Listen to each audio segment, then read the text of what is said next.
Rozhodčí přesvědčili o tom, že jsou nejlepší závodnice z aerobik studia Oral Dobříš, a to samozřejmě stačilo na zlatou medaili pod vedením zkušené Kláry Jandové, mistryně světa s legendární těžkou směsí s choreografií Light Up the Sky vybojovaly dobříšské závodnice zlaté medaile. Choreografie velice pestrá, nápaditá, originální a provedení také velmi kvalitní. To jsou recepty, které dostali dobříšský tým poprvé v historii na první příčku na evropském šampionátu.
Své stepy na závěr převrátili vzhůru nohama a převrátili i předpoklady tohoto závodu, když si závodnice z aerobik studia Oral Dobříš vycvičili zlaté medaile.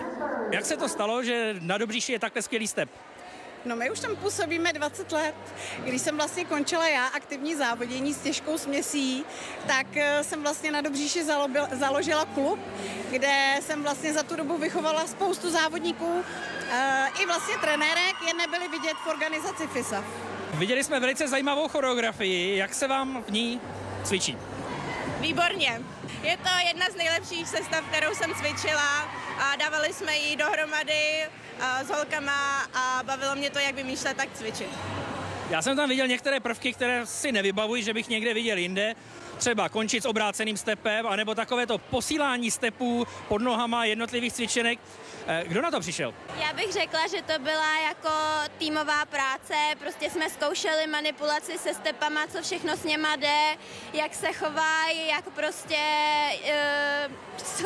to s něma jde nebo nejde, a vzešlo z toho tohle. My jsme se to naučili, že to vypadalo synchronně, tak jsme si řekli, že to tam prostě dáme. I step vypadá jako disciplína, která slibuje velkou odvetu na mistrovství světa.